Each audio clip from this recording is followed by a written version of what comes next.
Good morning, everybody, students, girls and boys, class 9th और 10th तो combined class में social science के through economics topic के अंतर्गत हम आपको आज बताएंगे अर्थव्यवस्था का तात्पर्य एवं प्रस्ताव। ठीक है, तो बच्चों ध्यान दीजिएगा कि स्वामित्व के आधार पर अर्थव्यवस्था जो है वो कैसी अर्थव्यवस्था है, वो एक मिश्रित अर्थव्यवस्था है। स्वामित्व के आधार पर अगर देखा जाए तो कैसी अर्थव्यवस्था बच्चों? मिश्रित अर्थव्यवस्था है। भारत में भी कैसी अर्थव्यवस्था है? मिश्रित अर्थव्यवस्था है। पूंजीवादी अर्थव्यवस्था से क्या तात्पर्य है? अगर कहा जाए कि पूंजीवादी अर्थव्यवस्था से आप लोगों का क्या तात्पर्य है, तो आप क्या जवाब देंगे? आप जवाब देंगे कि पूंजीवादी अर्थव्यवस्था वह अर्थव्यवस्था है जिसके उत्पादन के साधनों पर व्यक्तियों का निजी स्वामित्व होता है, निजी अधिकार होता है, एक पर्सनल स्वयं का अधिकार होता है, वो होती है पूंजीवादी अर्थव्यवस्था। और समाजवादी अर्थव्यवस्था, समाजवादी अर्थव्यवस्था अगर देखा जाए, समाजवादी अर्थव्यवस्था अगर देखा जाए तो ये किन किन देशों में प्रचलित है?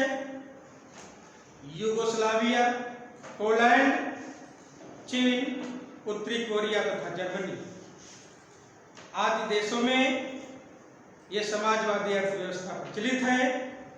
और इसके अंतर्गत अगर पूछा जाए कि समाजवादी अर्थव्यवस्था किसे कहते हैं, अगर पूछा जाए कि समाजवादी अर्थव्यवस्था किसे कहते हैं, तो आप क्या जवाब देंगे? आप जवाब देंगे कि समाजवादी अर्थव्यवस्था ऐसी अर्थव्यवस्था है, समाजवादी अर्थव्यवस्था ऐसी अर्थव्यवस्था है जिसमें उत्पादन के साधनों पर सरकार का स्वामित्व होता है, जिनका प्रयोग सरकार सार्वजनिक लाभ के कार्यों में करती है। किसके कार्यों में करती है? सार्वजनिक लाभ के कार्यों में करती है। ये होती है आपकी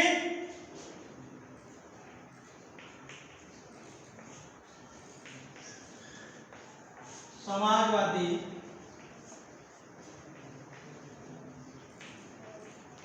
अर्थव्यवस्था। हाँ, समझ में आई बच्चों? एक बार पुनः वंस अगेन आप जो है देख सकते हैं कि समाजवादी अर्थव्यवस्था किसे कहते हैं।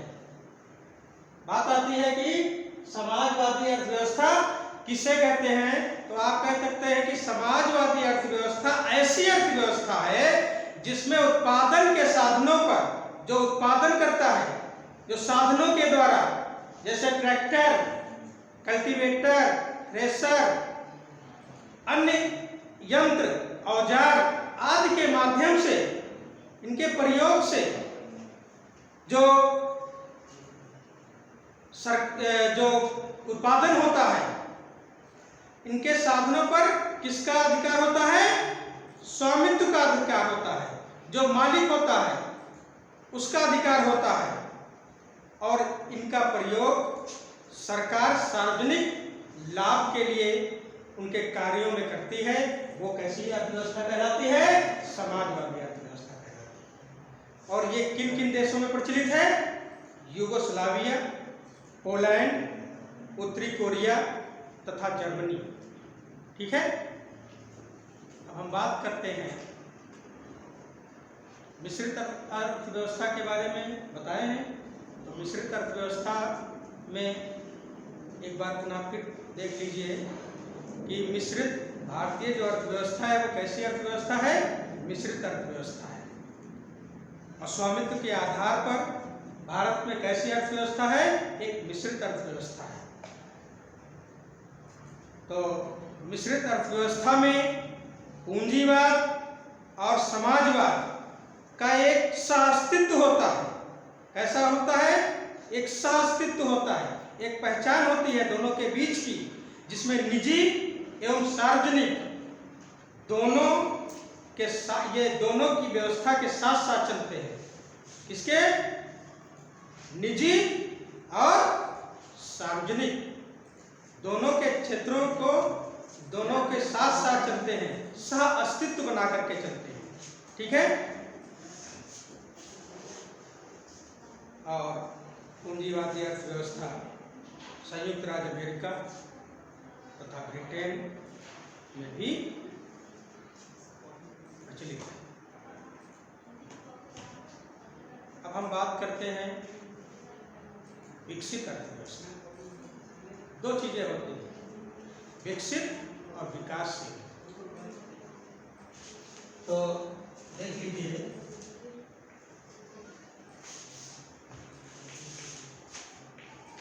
विकसित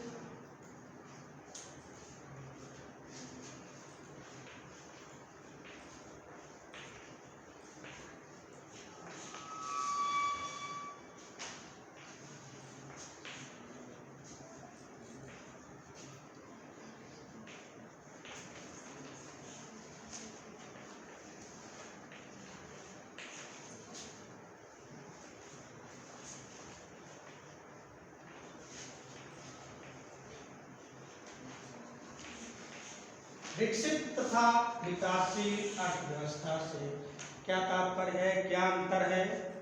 ध्यान दीजिएगा। सबसे पहले तो हम बात बताते हैं कि विकसित अर्थव्यवस्था का क्या तात्पर्य है।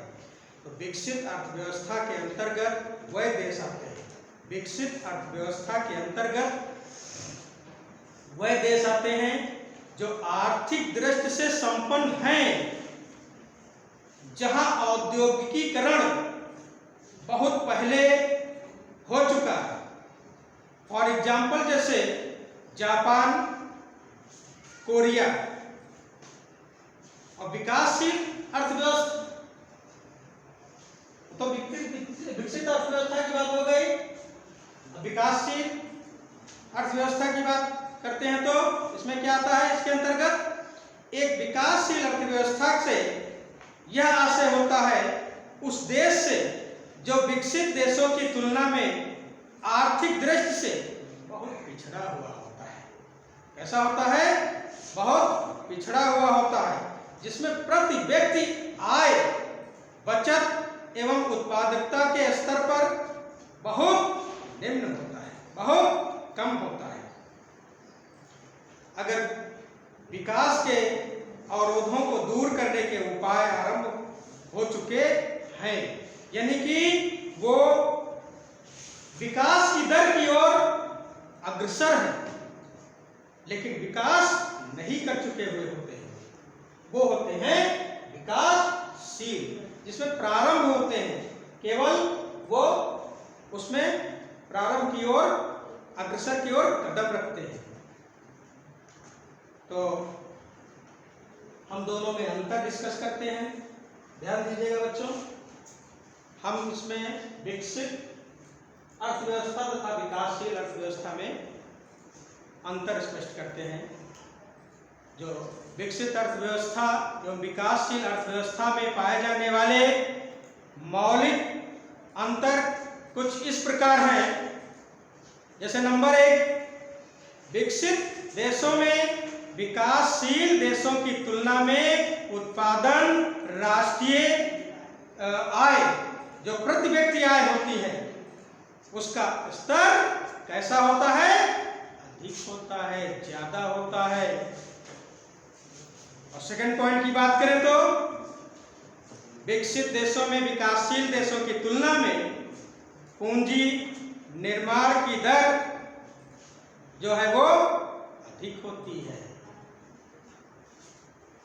नेक्स्ट एंड थर्ड पॉइंट की बात करें तो विकसित देशों में अर्थव्यवस्था का आर्थिक सामाजिक उत्थान पूरा हो चुका होता है, जबकि विकासशील देशों में यह प्रक्रिया क्या हो चुका होता है? आरंभ हो चुका होता है, शुरुआत हो चुकी होती है। अब हम बच्चों बात करेंगे अर्थव्यवस्था के प्रकार। ध्यान दीजिएगा बोर्ड पे।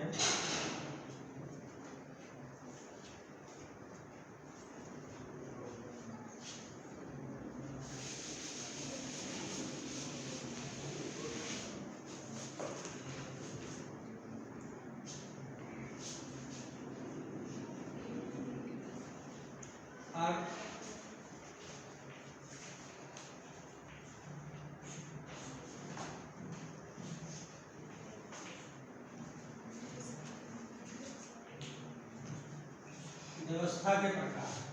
अब इसको देखिए, अर्थव्यवस्था के प्रकार को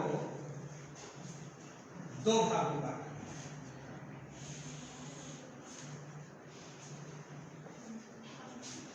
नंबर एक, स्वामित्व के आधार पर। इसके आधार पर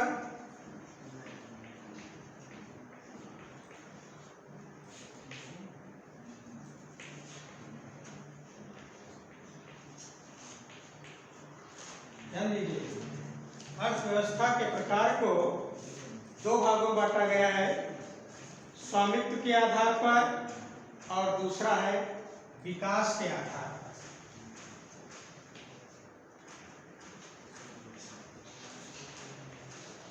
विकास के स्तर के आधार पर।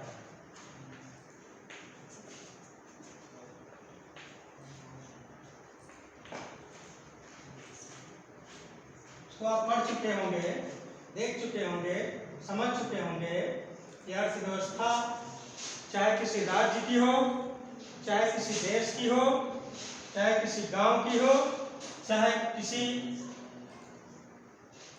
जिले की, जनपद की, अर्थव्यवस्था पर ही सब कुछ डिपेंड होता है, निर्भर करता है।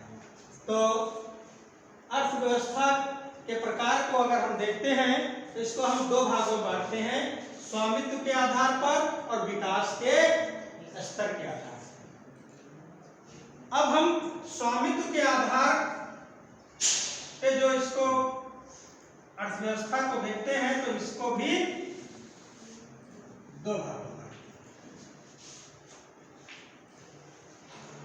इसमें बात आती है अल्प विकसित, अल्प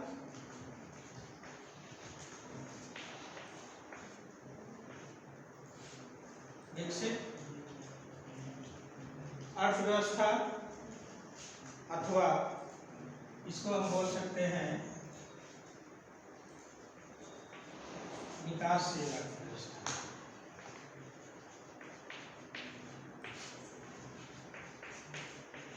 ऐसी अर्थव्यवस्था विकासशील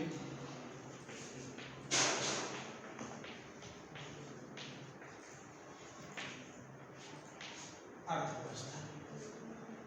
अभी आप विकसित और विकासशील अर्थव्यवस्था के बीच में अंतर को स्पष्ट किया है, इसलिए आप इस चीज को समझ रहे होंगे। अल्प विकसित बहुत कम विकसित, यानी कि जो विकासशील है वो शुरुआती तौर पर और प्रारंभ के तौर पर, और जो दूसरा है ये स्वामित्व के आधार पर ये होती है कैसी अर्थव्यवस्था? विकसित अर्थव्यवस्था।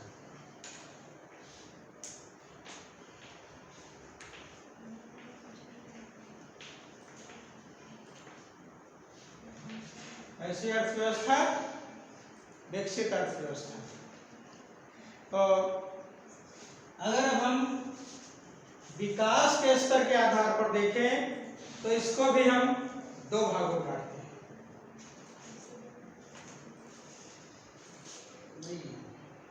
ये विकास के आधार पर ही है, ये अर्थव्यवस्था जो है ये किसके आधार पर है? विकास के स्तर के आधार पर है, ठीक है। और इसको जो हम बांटते हैं दो भागों में, इसको ध्यान दीजिएगा। नंबर 1 होती है पूंजीवादी अर्थव्यवस्था। पूंजीवादी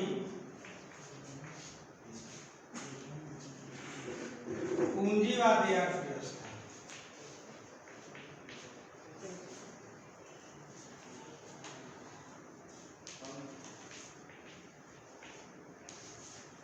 ठीक है। और समाजवादी अर्थव्यवस्था।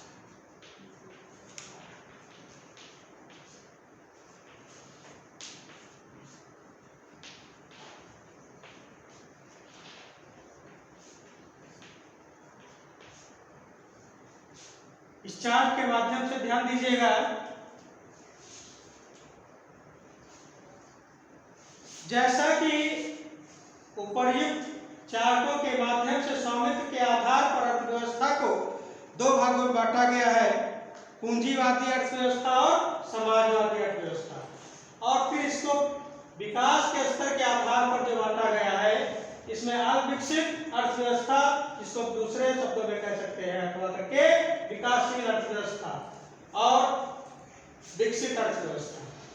ठीक है। तो आप उपर्युक्त चार्ट के माध्यम से अर्थव्यवस्था को मुख्यतः कितने भागों में वर्गीकृत किया गया है? 2 भागों में वर्गीकृत किया गया है, स्वामित्व के आधार पर और विकास के स्तर के आधार पर। तो हम कह सकते हैं कि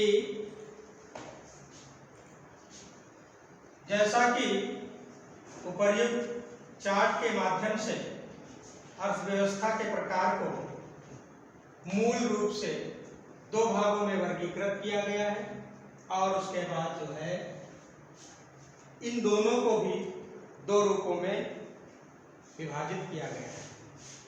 अब ए स्वामित्व के आधार पर लिख सकते हैं हम ए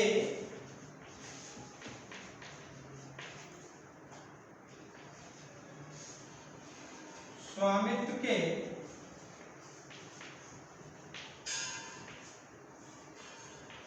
आधार पर, तथा बी,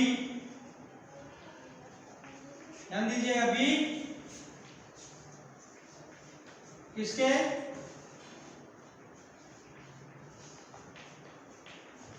विकास के स्तर के आधार पर।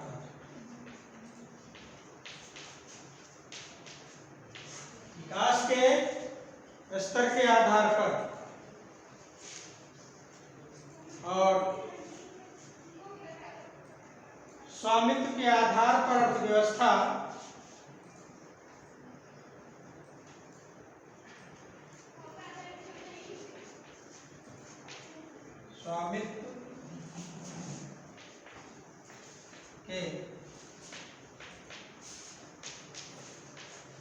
स्वामित्व के आधार पर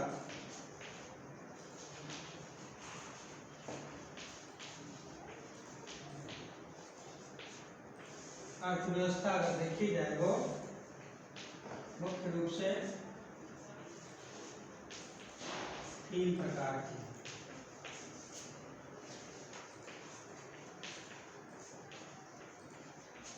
इसमें एक बढ़ा सकते हैं,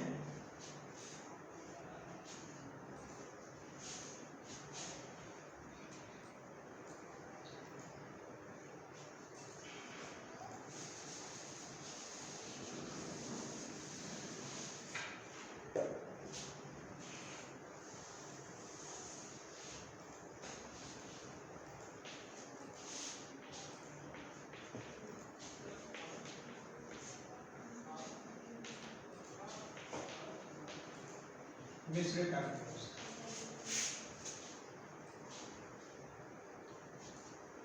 ऐसी अर्थव्यवस्था, मिश्रित अर्थव्यवस्था। ठीक है।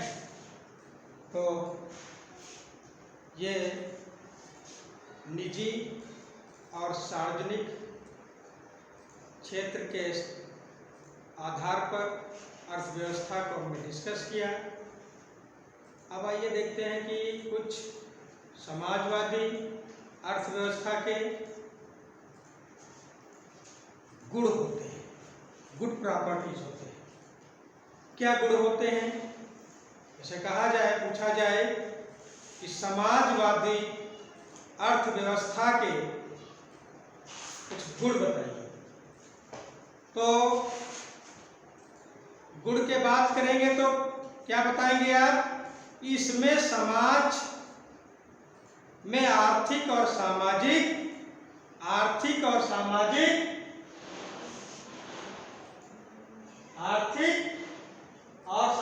क्या होती है?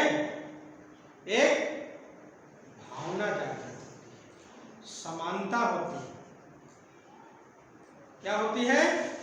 एक समानता स्थापित होती है, एक भावना जागृत होती है। सेकंड पॉइंट की बात करें तो समाज की आर्थिक क्रियाएं निजी क्षेत्र में ना हो करके सार्वजनिक क्षेत्र में होती है। निजी क्षेत्र में ना हो करके कहाँ होती हैं? सार्वजनिक क्षेत्र में होती है।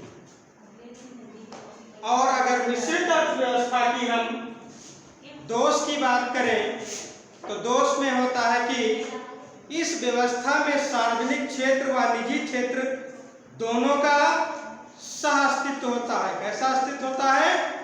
सह अस्तित्व होता है, लेकिन दोनों में सामंजस्य स्थापित करना अत्यंत कठिन होता है। निजी और सार्वजनिक क्षेत्रों के अंतर्गत, दोनों के अंतर्गत एक सामंजस्य स्थापित करना अत्यंत कठिन होता है। मिश्रित अर्थव्यवस्था की बात करें तो मिश्रित अर्थव्यवस्था में निजी क्षेत्र के अंतर्गत आर्थिक स्वतंत्रताओं के कारण संपूर्ण नियोजन संभव नहीं होता है। मिश्रित अर्थव्यवस्था में निजी क्षेत्र के अंतर्गत आर्थिक स्वतंत्रताओं के कारण संपूर्ण नियोजन संभव नहीं होता, संपूर्ण कार्य संभव नहीं हो सकता है। अगर निजी क्षेत्र और सार्वजनिक क्षेत्र में एक अंतर को स्पष्ट करना हो तो उसमें भी देख लीजिए आप कैसे करेंगे। अगर बात आपके सामने आती है समझ कि निजी और सार्वजनिक क्षेत्र में एक अंतर बताइए, तो आप जानते हैं निजी का मतलब होता है जिसका स्वामित्व का खुद का अधिकार होता है, और जो सार्वजनिक होता है वो सब लोगों का अधिकार होता है, पूरे समाज में रहने वाले लोगों का होता है। अगर हम बात करें बिल्कुल नॉर्मल शब्दों में तो आपके घर के दरवाजे के पास एक आपका स्वतः निजी हैंडपंप लगा होता है, जिसमें आप स्वतः उस हैंडपंप के पानी को यूज करते हैं अपने दैनिक कार्यों के अंतर्गत। और अगर आप सार्वजनिक एक क्षेत्रों में हैंडपंप लगा होता है तो उसको पूरे गांव के लोग, समाज के लोग उस पर कार्य करते हैं। तो निजी क्षेत्र में उत्पादन के साधनों पर व्यक्तियों का, उत्पादन के साधनों पर सरकार का स्वामित्व होता है। और संक्षेप में अगर देखा जाए तो अर्थव्यवस्था उन सभी संस्थाओं से निर्मित होती है जिसके द्वारा निजी तथा सार्वजनिक सभी आवश्यकताओं की पूर्ति के लिए सीमित साधनों का प्रयोग अधिकतम कल्याण के लिए किया जाता है। अगर ये वीडियो अच्छा लगे तो इसको सब्सक्राइब कर देना और बेल आइकन को प्रेस कर देना और लाइक कर देना।